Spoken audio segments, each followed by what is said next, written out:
Frequency shift keying, modulation and demodulation.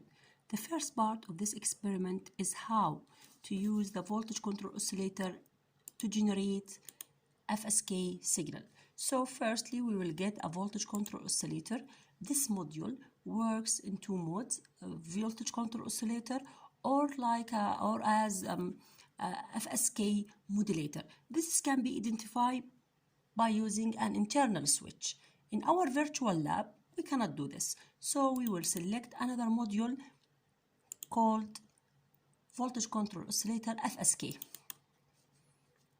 Imagine that you are selected FSK mode for the voltage control oscillator.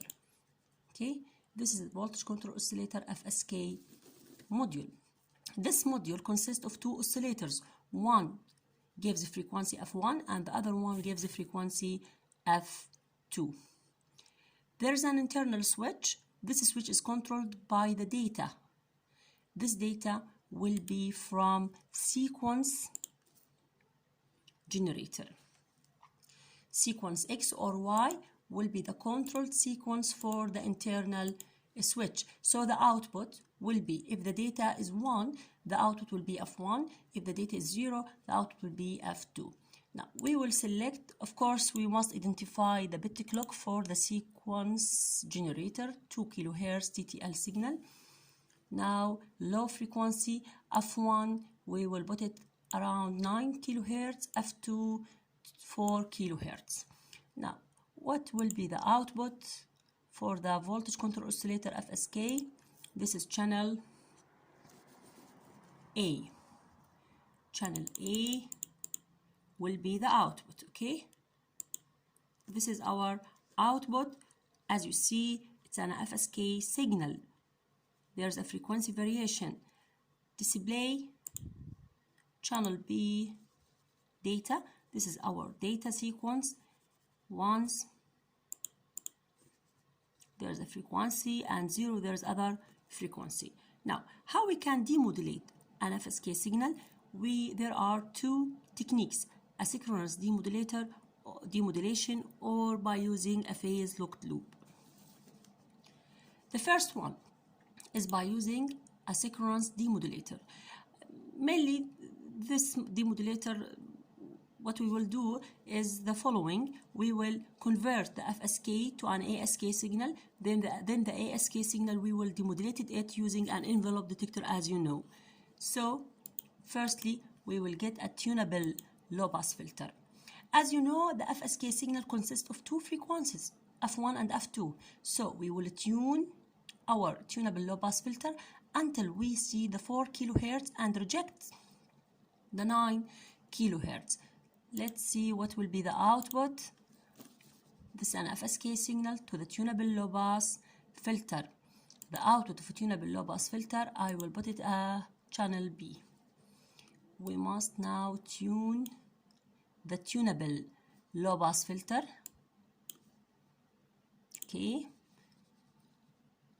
We must tune the tunable low pass filter until we see the output 4 kHz. Okay, as you see.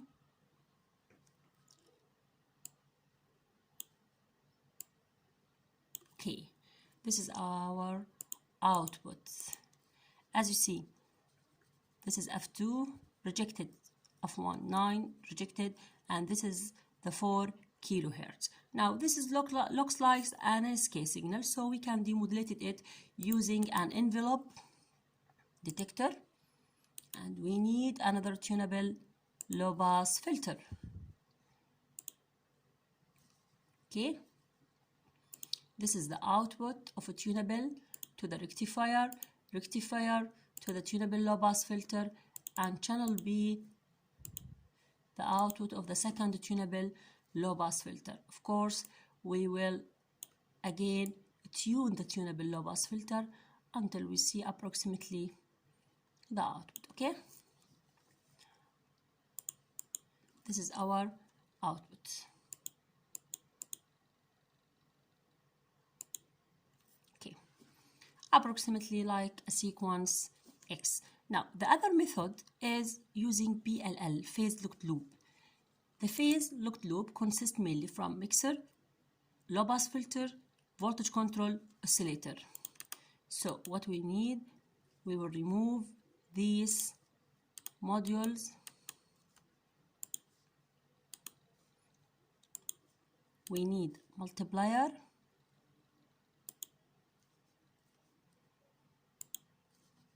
we need a low pass filter. I will use this filter. We need another voltage control oscillator. Now our FSK signal to X of the multiplier to, this is a low pass filter, RC low pass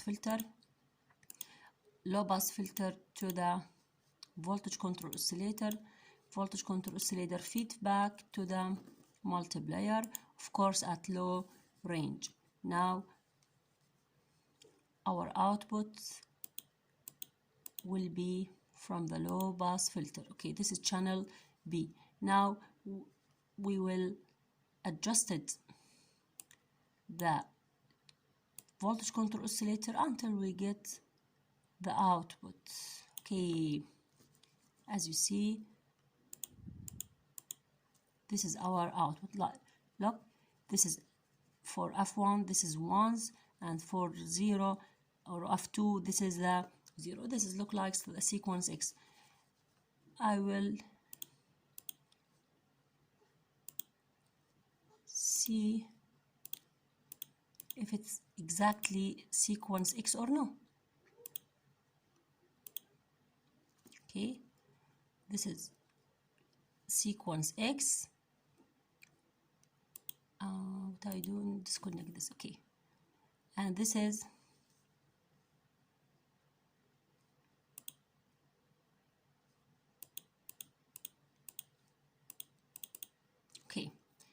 okay, this is our demodulated signal, and this is the original signal. Okay, this is our experiment, how to modulate and demodulate the FSK signal.